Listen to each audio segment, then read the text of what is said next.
What's quite remarkable is that Hegel basically doesn't believe in causality.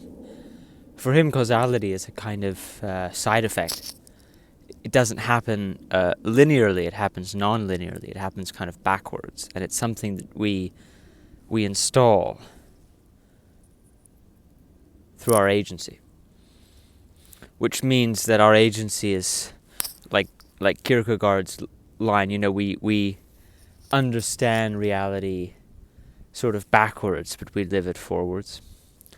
And that's also, in a way, what Hegel is weirdly trying to protect, that forward living. But his interest, which is quite radical, is, well, how do we square rationality? How do we square structure, right? With the fact that there's this kind of irreducible, almost unutterable forwardness that should, by implication, just shatter everything with contingency and make everything extremely cruel and random. But Hegel's he's a perspicacious enough sort of philosopher to know that even contingency is a determination.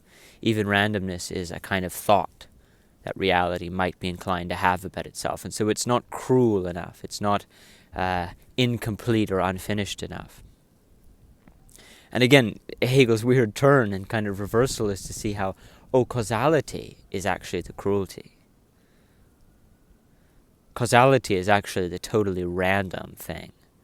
Causality is the thing that does not need to be there, far from it installing, again, progress or historical meaning, far from it being the sort of the waystar, as it were, of truth, where once we figure out the bigger structure we've been in all along, we understand the nature of reality. No, Hegel said that only happens when everything's over. And then everything's over and you have to start from the beginning again. And again, because of that, causality, far from being insightful, is kind of like a disease, an infection.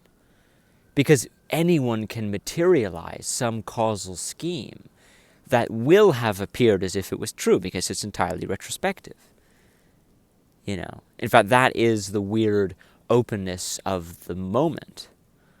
Right? The materiality of the moment is that you can, at any given point, install some causal structure that isn't really true in the moment, but will have been true, will appear true. In fact, it's something I like to call the Napoleon complex. You have to have some figure who comes in and can guarantee all of this abstraction with some ruthless material incursion. And even then, nothing. It promises nothing, right? Even before Napoleon in the revolutionary context, there was the terror, which was, Hegel argues, totally symptomatic. It was not exactly inevitable from the revolutionary ideals, but it was part and parcel of what their effect on reality would be. You would get an explosion of state terror because it's an explosion of the ungroundable freedom that the revolutionaries attempted to install in a political institution. Napoleon comes in and he's trying to install that freedom, that political freedom, across the whole of the European continent. And of course, Marx famously in the 18th Brumaire argues that this was the essential third step, following decapitating the feudal lords to installing the liberal rights of private property. The final thing was, you needed markets. You needed the vast expansion, right, of liberal ideology so as to secure markets, on the basis of which any kind of new system of trade, again, and right, political and economic freedom could express itself. But no matter what, none of that had to happen. The revolution didn't have to end in a terror. It could have just ended sort of randomly, broken down by infighting. The terror didn't have to necessarily bring an end to the revolution if people understood that was always going to be the cost of introducing this kind of pure Wagnerian freedom into the political structure of things, or having the naive idea that you could install it in a specific structure. And in the case of Napoleon, there's this absolute intersection between a dictatorship and the installation of freedom.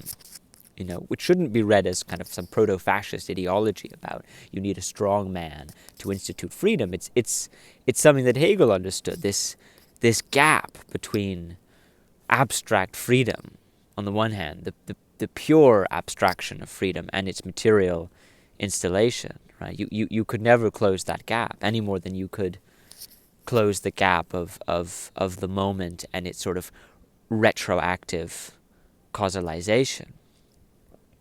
But you can see how there's the sort of the infection of causality on the one hand and the disease of freedom on the other.